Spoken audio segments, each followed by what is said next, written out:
Assalamualaikum warahmatullahi wabarakatuh. Bismillah, alhamdulillah. Bismillahi ma sya'allahu la quwwata illa billah. Bismillahi ma sya'allahu kullu ni'matin min Allah. Bismillahi ma sya'allahu al-khairu kulluhu biyadillah. Bismillahi ma sya'allahu la yasrifu as-su'a illa Allah. Asyhadu an la ilaha illallah wahdahu la syarika lah. Wa asyhadu anna sayyidana wa nabiyyana Muhammadan abduhu wa rasuluhu sahibul haudi wasyafa'ah. Allahumma salli wa sallim wa barik ala hadzal nabiyil karim wa ala alihi wa ashabihi wat tabi'in lahum ajma'in. Amma ba'du. Faqad qala Allah ta'ala fi kitabihil karim wa huwa asdaqul qailin, a'udzu billahi minasy syaithanir rajim. Masih surat Al-Fatihah. Masih lawas. A'udzu billahi minasy syaithanir rajim.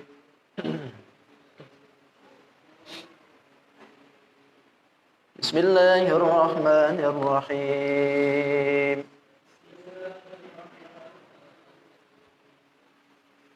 Alhamdulillahi rabbil alamin.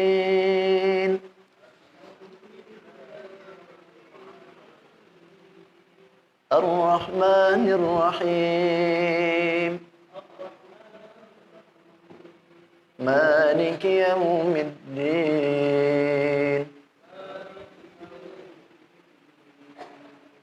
Iyyaka na'budu wa iyyaka nasta'in.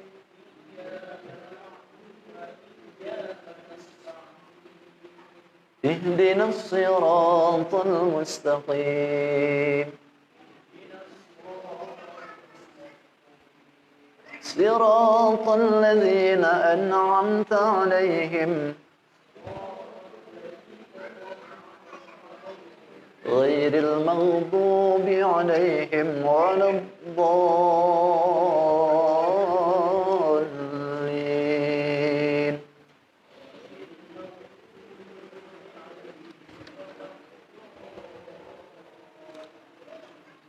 Rabbana lana wa liwalidayna amin.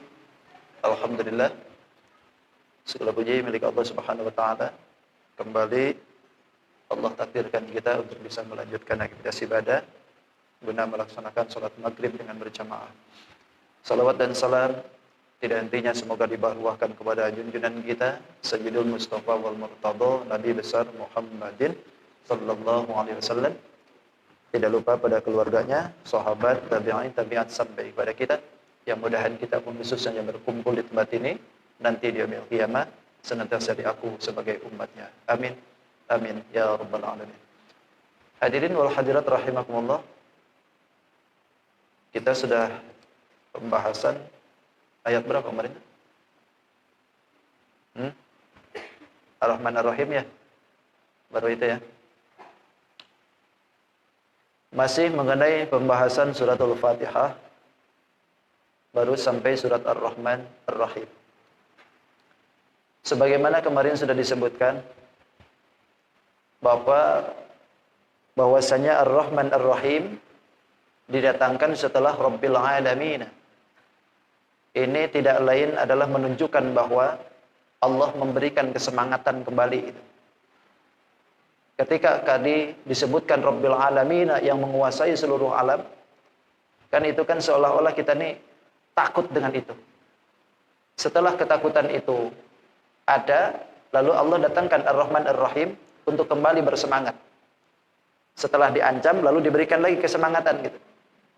Supaya ada maunah, ada pertolongan bagi kita untuk selalu taat. Bahwa Rahman Rahimnya Allah ini ternyata lebih besar daripada segala-galanya. Makanya ini adalah sebagai maunah, pertolongan bagi kita untuk selalu taat kepada Allah, sekaligus menghindari perbuatan maksiat. Karena kita tahu bahwa sesuatu itu akan kembali kepada Rabbul Alamin tadi. Kemudian di dalam ayat selanjutnya kata Allah, Bismillahirrahmanirrahim, wallahu a'lam bi haqiqatil murad. Maliki yaumiddin. Ada yang baca Maliki yaumiddin pakai alif, Maliki yaumiddin. Itu kita ya. Ada yang baca itu enggak pakai alif. Itu disebutnya hadful alif, jadi dibuang alifnya. Seperti imam-imam yang lain kan, Imam Waros, Imam Bazi, Kumbul, itu bacaannya itu dibuang alifnya. Maka jangan heran kalau diandainya di Maroko atau di daerah-daerah tertentu yang mungkin memakai kalimat qiraatnya qiraat yang lain, itu tidak dibaca alifnya itu. Jadi Maliki yaumiddin. Lain halnya kalau di surat An-Nas. Kalau di surat An-Nas tuh ada kalimat Maliki juga kan? Malikin nas. Nah, itu kalimat Malik juga. Sama sebetulnya pengertiannya itu, tapi di situ ittifaq para ahli qori itu tidak memakai alif. Makanya di dalam An-Nas itu sepakat semuanya pendek-pendek. Malikin nas. Kalau di sini ada dua perbedaan. Ada yang baca ma-nya dipanjangin, ada yang tidak. Kalau kita panjang aja. Nanti kalau dipendekin ada yang nanya. Tapi kalau misalkan siap kita jawabnya nggak masalah. Ar-Rahmanir Rahim, Maliki Yaumiddin. Misalkan baca gitu. Wah, salah itu Ustaz Ahmad. Ah, jangan dulu nyalahin. Gitu. Ternyata ada yang baca seperti itu. Itu artinya pembolehan cara baca. Adapun makna tidak berubah cara bacanya. Lain halnya kalau ganti huruf atau ganti dari dhamir mufrad jadi dua gitu. Nah, itu beda pasti. Maliki yaumiddin, maliki yang memiliki bisa, atau yang merajai bisa, atau yang menguasai boleh. Intinya ini semuaan kepemilikan itu milik Allah semua. Di mana? Maliki yaumiddin, di hari pembalasan. Hari kiamat maksudnya. Maliki itu satu kata sebetulnya bisa diambil daripada mulkun asalnya itu. Kalimat mulkun itu suatu ibarat atau apa ya ibarat itu? Bahasa logisnya kita apa? Ibarat itu. Ada ahli bahasa di sini? Perumpamaan ibaratnya ya? Ibarat itu. Kata maliki itu asalnya itu bisa diambil dari mulkun. Kalimat mulkun itu suatu ibarat kepada sultanul qahir. Raja yang maksa gitu. Itu malik bahasanya. Kalau Allah sebetulnya maksa, lah iya. Loh, kok beraninya Allah disebutin maksa? Bukankah Rahman Rahim? Akan ada sifat Allah yang menyebutkan pemaksaan itu. Mana? Al-Qahar. Al-Qahar itu kan maha maksa. Maksanya di mana? Suatu ketentuan yang sudah ditetapkan oleh Allah Subhanahu wa taala, kita sebagai hambanya pasti harus tunduk dan menjalankan itu ketentuan. Itu maksa.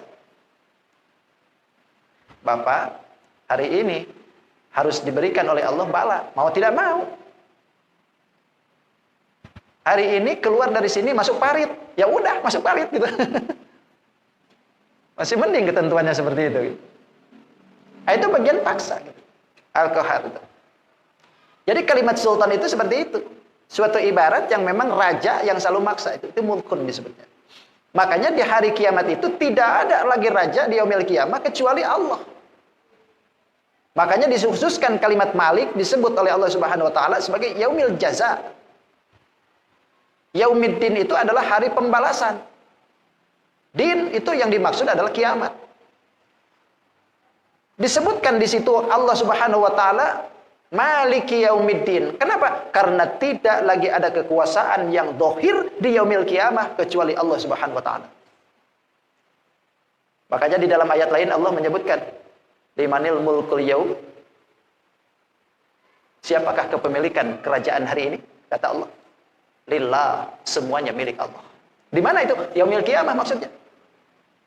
Tidak ada lagi kepemilikan di situ. Kalau sekarang kan kerajaan banyak.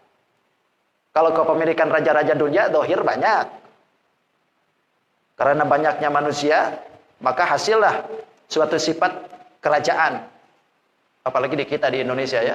Awal mualnya kerajaan yang banyak sekali. Raja Kutai, Raja Ampel, Raja Brawijaya, Raja Gajah Mada, Raja Siliwangi, gitu kan?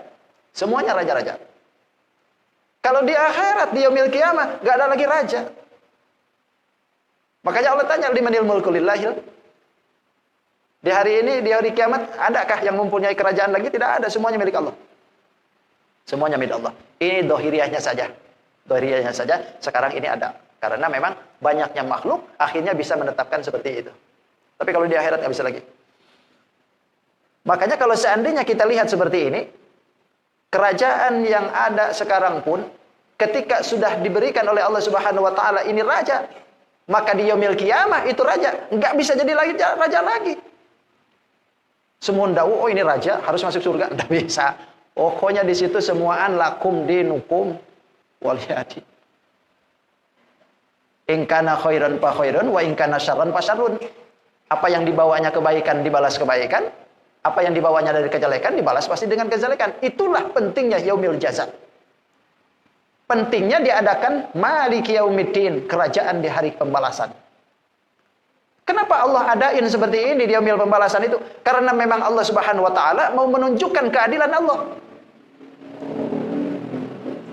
Jadi kalau kita misalkan bertanya, kenapa sih harus ada kiamat? Sebetulnya satu saja, pengen membuktikan keadilan Allah. Karena sekarang ini banyak keadilan yang memang diadili, tapi tidak mendapatkan keadilan yang hakiki. Banyak orang yang dibunuh, tapi tidak ketemu siapa yang pembunuhnya. Kalau tidak ada pengadilan akhirat, enak aja nih orang. Sedangkan membunuh satu nyawa itu kan, ketika tidak ada haknya, tidak ada salahnya, maka sama dengan membunuh seluruh manusia. Apalagi yang dibunuhnya ribuan. Pembantaian itu, bukan main itu. Siapa yang berusaha bertanggung jawab itu? Sampai sekarang itu pembantaian itu banyak. Palestina, Syria, di Irak, Lebanon, di Indonesia juga sering. Zaman-zaman G30S itu sering tuh. Pembantaian santri, kiai, masyarakat, tokoh. Siapa yang akan mengadili itu? Sementara sekarang mereka ini tidak pernah tersentuh hukum. Atau yang sekarang misalnya, tahu-tahu ada kiai lagi sholat ditusuk, meninggal kiainya, orangnya nggak pernah tersentuh hukum, bebas. Itu karena memang gila. Tapi bisa milih-milih target ya.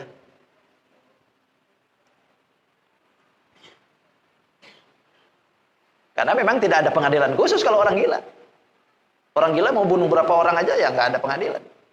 Nah lo gila. Tapi kalau orang yang dibunuhnya bagaimana? Ya sudah jelas kalau orang mati tidak apa-apa lantas harus dimatikan ya berarti syahid. Syahid ya. Asal lagi ibadah. Kalau lagi mabok ya tetap aja konyol. Kalau orang yang dibunuhnya syahid. Mau gila kah, mau enggak kah? Orang yang dibunuh tanpa ada hak ya pasti syahid itu.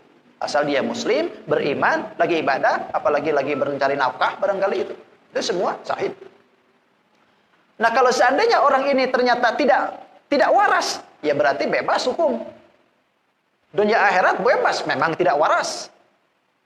Di akhirat bagaimana? Ya ada pengadilan Allah, tapi itu tidak tersentuh hukum qisas. Cuman dia memberikan titel syahid kepada orang lain, itu aja.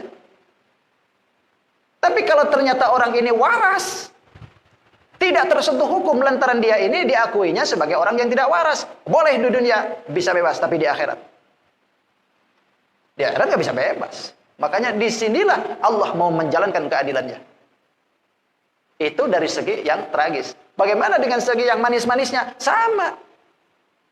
Ketika Allah mau memberikan peradilannya kepada kita, orang-orang yang ketika di dunia dari hidupnya sampai meninggalnya taat ke Allah, kan Allah perlu kasih itu. Allah perlu kasih itu imbalannya. Makanya diadain yaumil jaza. Diadain yaumil qiyamah supaya Allah memberikan nih, kalian suka sholat, suka zakat, puasa, infak sebagainya itu nih kata Allah. Dikasih semua. Itu jadi enak akhirnya semua tuh. Merasakan bagaimana nikmatnya di dunia. Makanya di akhirat itu orang yang masuk surga nyesel, orang yang masuk neraka pun nyesel. Cuman penyesalannya beda. Kalau orang yang masuk surga nyesel kalau tahu di surga itu nikmatnya seperti ini, akan aku habiskan umurku untuk bertaat ke Allah. Nyesel. Kalau tahu nikmatnya itu luar biasa. Tapi kan segitu juga alhamdulillah gitu. Orang yang masuk neraka pun nyesel minta ampun. Kalau tahu-tahu neraka ini sadisnya, sakitnya seperti ini, aku jadikan muslim itu semua. Pasti dia masuk muslim itu. Bahkan di dunianya dia pasti nggak mau maksiat ke Allah. Lantaran sudah ketahuan bagaimana siksanya neraka. Kalau sekarang bagaimana? Ya kalau sekarang kan orang nantang. Kalau sekarang nantang orang itu. Ayo ala sholat, ayo kita sholat. Oh, di depan masjid gaplek. Itu kan nantang tuh. Orang teriak-teriak, hayya ala sholat, ayo kita sholat. Bahkan hayya ala falah, ayo kita jemput kemenangan. Ya sudah. Kalau di sini nggak ada ya, alhamdulillah, pinggir masjid. Coba Bapak liatin ke Jakarta. Dulu sebelum kali jodoh itu dihancurkan oleh DKI, itu kali jodoh itu Masya Allah. Tahu tempat kali jodoh? Hah? Oh, Bapak tahu ya, pengalaman kayaknya. Itu tempat kali jodoh kan tempat macam-macam perempuan begitu. Padahal di dalamnya itu ada masjid, ada musola. Kok tahu Ustaz? Pengalaman, Pak. Oh, mah jangan kayak denger-dengernya doang gitu. Tapi saya ke situ bukan main gitu, bukan main. Ke situ itu pada waktu itu saya diajak teman. Waktu itu mau liatin rumah temannya. Pas kebetulan lewat jalan situ gitu. Ustaz, mau tahu gak? Ikam katanya kali jodoh. Yang mana kali jodoh? Deh, sebentar lagi di depan kita. Kita lewat aja. Lewatnya dari belakang, lewat dari belakang. Oh, ketika lewat dari belakang, Allahu Akbar. Bener-bener Texasnya Indonesia. Itu. Begitu masuk di pintu ruangnya aja, main yuk. Baru masuk di pintu depan tuh, sudah dibilangin gitu. Padahal di dalamnya pas adzan Isya waktu itu adzan Isya ada. Tapi di depan masjidnya itu, seginian Pak, lagi gini ada. Coba. Itu kan nantang. Tapi kita tidak benci dengan orangnya, benci dengan kelakuannya. Bahwa itu menantang. Padahal kalau seandainya dia tahu bahwa neraka itu sadisnya, sakitnya minta ampun, pasti dia nggak bakal pasti berbuat seperti itu. Pasti dia takut. Takut. Makanya dua-duanya penyesalan ada nanti. Tapi penyesalan ahli surga tetap nikmat sebetulnya. Cuman orang ahli surga ini nyesel kenapa? Lantaran kalau tahu di surga itu nikmatnya seperti ini, akan aku habiskan katanya untuk beribadah ke Allah. Kalau ahli neraka sudahlah, penyesalannya nggak bakalan lagi kembali. Na'udzubillah, subhanallah. Makanya Allah berikan Maliki Yaumiddin untuk menjadikan dan memperlihatkan keadilan Allah. Kalau tidak ada hari pembalasan, banyak yang tidak adil. Banyak yang tidak adil. Kemudian, Iyyaka na'budu wa iyyaka nasta'in. Iyyaka. Pakai tasdid. Jangan enggak. Iyyaka na'budu wa iyyaka nasta'in. Jangan sampai hilang tasdidnya. Karena kalau kita ini hilang tasdidnya dalam pembacaan, perubahan maknanya jauh. Kalau iyyaka hanya kepada engkau. Kalau iyyaka hanya kepada matahari. Dawu syamsi artinya itu. Dawu syamsi itu apa? Sinar matahari. Berarti hanya kepada sinar matahari na'budu aku ibadah. Wa iyyaka nasta'in, dan hanya kepada sinar matahari nasta'in aku minta pertolongan itu. Kan jauh sekali itu.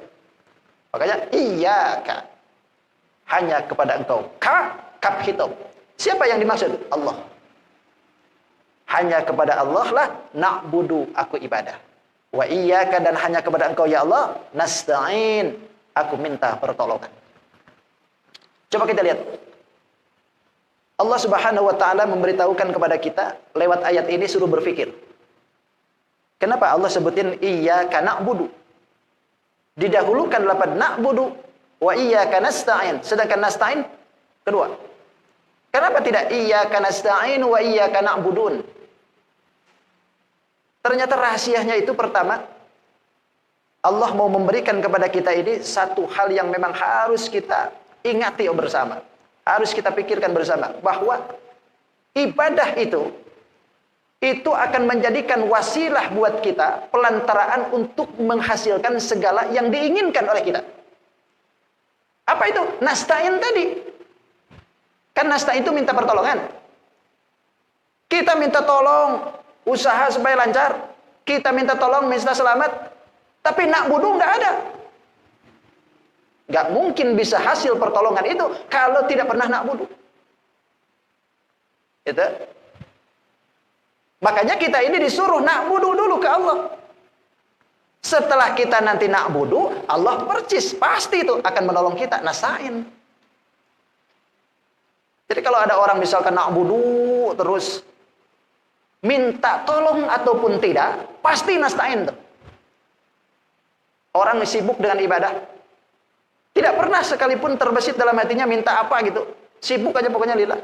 Itu orang secara tidak langsung sebetulnya pasti segala sesuatunya hajatnya dikabul oleh Allah. Kenapa? Sebab orang yang menyibukkan diri dengan apa yang diinginkan oleh Allah, maka Allah pun akan menyibukkannya dengan sesuatu yang tidak pernah diberikan kepada orang lain. Bapak pengen motor, pengen rumah, pengen apa sekat. Tidak terbesit sebetulnya dalam doa. Ya Allah, Allahumma atini motoron ya Allah. Misalkan, Allahumma inni Avanza, Allahumma inni PRP. Enggak pernah minta itu. Tapi yang dipinta oleh Bapak tuh, Allahumma in kana rizqi fis samai fa'anzilhu. Ya Allah, kalau rizkiku ada di langit, turunkan ya Allah. Wa in kana fil ardi fa'akhrijhu. Kalau seandainya rizkiku ada di bumi, keluarkan ya Allah. Hanya itu aja terus yang dipinta tuh. Ketika kita sibuk meminta kepada Allah, itu na'budu kan? Ketika kita ini na'budu yang disebutkan, pasti apa yang diinginkan terbesit dalam hati Avanza tadi dikasih oleh Allah. Dikasih oleh Allah. Bahkan di dalam hadis qudsi itu disebutkan, kalau seandainya kita ini sibuk dengan urusan ibadah, maka Allah akan ngasih kepada kita dengan sesuatu yang tidak pernah orang lain kasihkan kepada dia. Pokoknya yang istimewa-istimewa lah gitu, dikasihnya itu. Kalau ke orang lain cuma motornya biasa mungkin. Kalau kita ini sibuk dengan yang diinginkan oleh Allah pokoknya, bakal dikasih oleh Allah motornya yang luar biasa. Itu sudah janji. Pokoknya sebetulnya kalau liatin ayat ini, kita ini berataan mau minta sesuatu itu sebetulnya nggak perlu dohir dah. Nggak perlu didohirkan. Kalau liatin ayat ini, yang penting na'budu aja sudah. Ibadah aja sudah. Bapak pengen gaji naik, na'budu aja sudah. Soal nasta'innya ini urusan Allah. Gitu. Cuman kadang-kadang di kita ini banyak orang yang tertipu. Banyak orang yang nasta'in melulu, tapi na'budu tidak pernah. Nasta'innya ini kan berupa usaha. Pagi berangkat malam, pulang malam. Tapi tidak pernah na'budu. Asar lewat, duhur lewat, maghrib kecapean, isya ketiduran, subuh bablasan. Pokoknya semuaan gak ada na'budunya. Giliran paginya berangkat lagi, nasta'in tuh. Pengen ditolong oleh Allah tuh, keinginan hajatnya, keluarganya pengen makmur, rumah pengen kebayar, gitu kan? Tapi na'budu nggak ada, ya susah. Walaupun memang Allah tidak na'budu pun dikasih sebetulnya. Akan tetapi pengasihan yang diberikan oleh Allah jauh lebih berharga ketimbang orang yang tidak pernah na'budu. Lebih berharga na'budu sebetulnya. Bahkan kalau orang yang nasta'in saja tidak pernah na'budu, capek Pak. Hanya mengandalkan kita minta pertolongannya aja terus-terusan, tapi tidak pernah na'budu, capek. Usahanya nggak berkah, hasilnya nggak berkah. Capek kan? Usaha sudah capek-capek, begitu hasilnya ternyata tidak berkah. Diberikan keluarga anak istri tidak berkah. Cirinya nggak berkah, dikasihkan ke anak istri, hasilnya beranteman melulu. Kasihkan ke anak, sakitan terus. Beliin mobil, tabrakan melulu. Kita nggak berkah. Padahal duitnya banyak, hartanya banyak, tapi kurang aja terus gitu. Itu hasil daripada nasta'innya dapat, tapi tidak pernah na'budu. Tapi kalau orang na'budu, walaupun nasta'innya tidak dipinta, tetap Allah tolong. Bahkan pertolongan Allah kepada orang yang na'budu akan lebih bermanfaat, bahkan lebih daripada apa yang diinginkan orang yang tidak pernah na'budu. Percaya dah. Kalau lihatin seperti ini kan, kita lihat ada ulama, ini masalah rezeki ini. Masalah rezeki itu sebetulnya dicari nggak dicari, Allah itu sudah kasih sebetulnya. Ada seorang ulama yang disebut Ibrahim bin Adham. Ini Ibrahim bin Adham itu ahli sufi, kaya raya karena memang turunan orang hebat lah gitu, kaya raya luar biasa. Suatu ketika Ibrahim bin Adham itu kesenangannya itu berburu ke hutan. Begitu sudah capek cari buruan, lalu disuruh kumpul. Ayo kita kumpul dulu di sini lah. Kita makan-makan dulu katanya. Kumpul sama kawan-kawannya. Makan roti masing-masing. Oh, makan. Giliran Ibrahim bin Adham dibuka rotinya. Begitu sudah dibuka, datang burung. Terbang tuh burung. Bawa roti Ibrahim bin Adham. Kata Ibrahim bin Adham, wah kurang ajar ini burung. Saya belum sempat makan sudah diambil. Kejar. Dikejar tuh burung. Hinggap dalam satu pohon. Begitu sudah dekat orang yang ngejar ke situ, termasuk Ibrahim bin Adham nih, berangkat ke sana. Terbang lagi. Sampai akhirnya ke puncak gunung. Ini mau sudah ke puncak gunung, tentaranya yang di belakang sudah kada tahan lagi. Wahai Tuhan, aku kada tahan lagi sudah ke atas. Capean sudah. Ini burung gak bisa kita dapetin katanya, biarkan aja. Ah enggak, aku mau pengen dapetin katanya. Kalian di sini, aku berangkat ke sana. Berangkatlah Ibrahim bin Adham kesendirian nih, berangkat ngejar itu burung. Kenapa sih burung ini sampai bawa rotinya Ibrahim bin Adham? Begitu sudah datang ke atas, Ibrahim bin Adham di bawahnya, ternyata ini burung turun. Tek. Ibrahim bin Adham ada di bawah. Begitu sudah dilihatin, ternyata ini burung tuh hinggap di dadanya seseorang yang lagi diikat.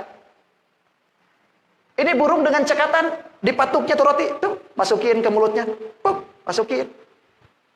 Sampai habis itu roti dimasukin ke mulut orang yang lagi diikat tuh. Kata Ibrahim bin Adham, benar-benar hebat ini loh. Apa nih artinya ini? Begitu sudah beres, terbang lagi burung. Lalu disamperinlah oleh Ibrahim bin Adham, orang yang diikat tadi. Wahai Tuhan, kenapa engkau ini diikat? Kata orang itu, tolong dah, jangan dulu nanya. Ini ikatan nih, copotin dulu nih, nggak tahan nih. Ikatannya akhirnya dibuka.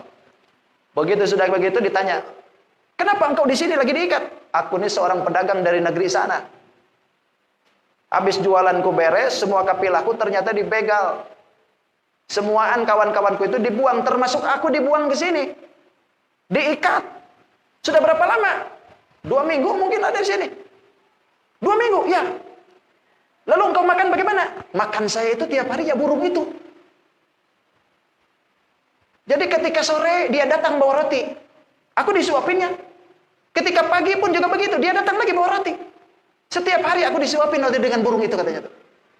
Kata Ibrahim bin Adham, subhanallah. Berarti orang itu, kalau memang ketentuan Allah Subhanahu wa taala masih untuk hidup, berarti rezekinya pun masih tetap diberikan oleh Allah. Bagaimana caranya? Coba.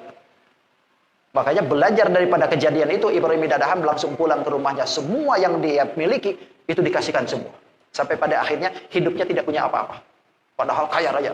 Kalau sekarang mungkin bahasanya mobilnya dikasihkan, motornya dikasihkan, rumah dijual.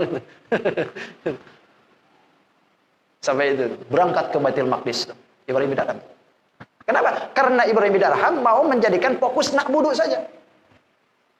Ini hebatnya orang sekarang. Kalau kita nggak usah begitu, ya nggak usah begitu. Kalau kita pulang dari sini motor dijual, kenapa? Kata Ustaz Ahmad, wah bahaya nih saya. Itu. Jadi saking harus yakinnya dengan nasta'in ya Allah tuh, nggak dipinta pun sebetulnya asal nak buduk pasti nasta'in. Makanya Allah menginginkan kita itu nak buduk dulu, baru nasta'in gitu. Bukan kita ini tidak boleh nasta'in, tapi nak buduk itu lebih utama sebetulnya. Jangan kita nasta'in aja terus, tapi ketika nak buduknya tidak pernah. Kita minta tolong doa ke orang, apalagi minta ke dukun. Berarti kan nak buduknya nggak ada. Berarti bisa jadi kita suka sholat, tapi nak buduknya ke Allah. Tapi giliran minta tolong ke dukun. Itu berarti ganti ayat nanti. Iya kan nak buduk wa dukun nasta'inu. Kan begitu. Apalagi kalau wa iya kan nak buduk wa mbah kan nasta'in. Itu mbah lagi sudah. Itu. Suka sholat tapi masih mbah-mbah yang disembahnya. Ada kan banyak begitu sekarang. Sholat iya, puasa iya, zakat oke. Tapi giliran nasta'in kadang-kadang ke Gunung Kawi.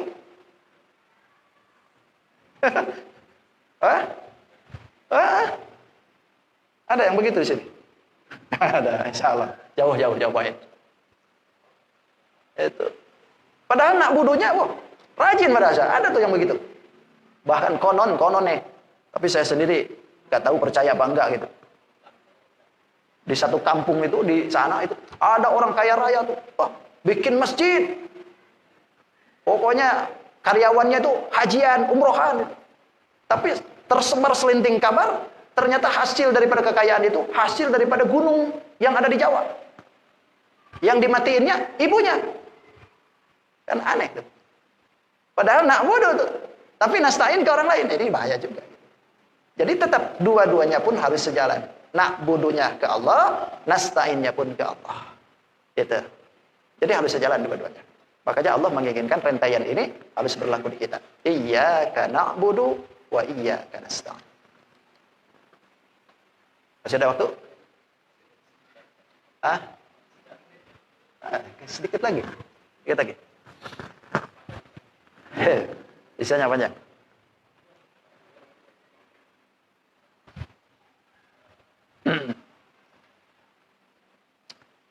Bahkan iyyaka itu diulang 2 kali ya. Ini ada rahasianya sebenarnya. Kenapa itu iyyaka itu dikhususkan oleh Allah 2 kali diulang. Sedangkan nasta'in 1 kali. Ini ternyata wa taladdudu bil munajat wal khitab. Ini mengambil enak kita. Artinya supaya kita ini enak dengan Allah untuk bermunajat. Diulang-ulang itu supaya kita enak. Iyyaka na'budu wa iyyaka nasta'in. Enak kita bermunajat ke Allah. Iyyaka na'budu wa nasta'in. Kan enggak enak. Tapi kalau iyyaka na'budu wa iyyaka nasta'in. Sampai gini dong. Iyyaka na'budu wa iyyaka nasta'in. Itu bagian dari keenakan. Makanya Allah tulang 2 kali. Supaya kita enak bermunajat dengan Tuhan. Itu rahasia. Kemudian, supaya cepat beres. Kalau saya panjangin muter sampai subuh pun nggak beres. Benar. Saya kalau ngomong nggak ada habis kata. Terus saja kayak kaset. Ihdinats siratal mustaqim. Ihdinats sirata. Kalau kita pakai shad. Kalau Imam Kunbul, Imam Duri itu biasanya pakai zai. Ihdinaz siratal mustaqim. Jadi kalau nanti ada yang baca ihdinaz siratal mustaqim, zirata, itu jangan disalahin. Karena memang ada dalam qiraah sab'ah yang pakai zai. Ada yang pakai sin bahkan. Ihdinas siratal mustaqim kayak Imam Kumbul itu sin. Ihdinas siratal mustaqim. Imam Khalaf pakai sin. Jadi misalkan Bapak ada yang baca seperti itu, ya sebetulnya nggak salah. Cuman kita ini harus siapa yang diambil dari qiraat 7 itu? Apakah yang diambil shad atau yang diambil sin atau yang diambilnya zai? Kalau kita shad saja. Tapi memang seluruh dunia bersepakat untuk penulisan di dalam Al-Quran itu shad saja. Supaya tidak rancu, supaya tidak rame. Tapi kalau dalam urusan qiraah sab'ah, itu banyak versinya. Itu banyak versinya. Jadi tidak disalahkan kalau ada orang yang baca seperti itu, monggo aja biarkan. Gitu. Nanti urusannya tanya, pian imam siapa yang dibaca? Oh, ulun ini nurutin Ustaz Ahmad aja. Ngaco kalau begitu. Jangan nurut-nurut gitu. Harus pernah. Paling tidak, oh ulun ini pernah ngaji qiraah sab'ah. Tamat alhamdulillah. Berarti hebat. Ihdina. Semoga ibaratnya ihdinas siratal mustaqim memberikan hidayah, ihdinas siratal mustaqim kepada jalan yang lurus. Bisa sudah. Bisa? Oh, udah. Gak bisa dilanjutkan lagi. Ihdinas siratal mustaqim minggu depan. Ini panjang, ihdina aja bisa setengah jam nih. Panjang. Gak enak saya kalau sudah isya itu gak enak. Jadi kepikirannya saya pun gak enak, gak nyaman. Ya lebih baik kita akhiri. Insya Allah kita ketemu lagi di season yang akan datang. Ada yang mau tanyakan? Lanjut aja, jangan pakai nanya. Ya. Sudah cukup, terima kasih. Mudah-mudahan apa yang disampaikan bermanfaat. Insya Allah kita sambung lagi di season yang akan datang. Demikian kiranya hadanallahu ayyakum ajma'in. Khudmas sofa wa qadar. Assalamualaikum warahmatullahi wabarakatuh. Allahumma salli wa sallim ala sayyidina rasulillahi ajma'in. Bismillahirrahmanirrahim. Wassalatu wassalamu ala asyrafil mursalin. Sayyidina wa maulana Muhammadil amin. Allahumma rabbi anfa'na bima 'allamtana. Rabbi 'allimna alladhi yanfa'una. Rabbi faqihna wa faqih ahlana. Wa qurbatin lana fi dinina. Tawassalna bi ta'alimin. أن ترزقنا الوسع وأن ترزق الآمنة ربنا آتنا في الدنيا حسنة وفي الآخرة حسنة وقنا عذاب النار بفضل سبحان ربك رب العزة عما يصفون وسلام على المرسلين والحمد لله رب العالمين.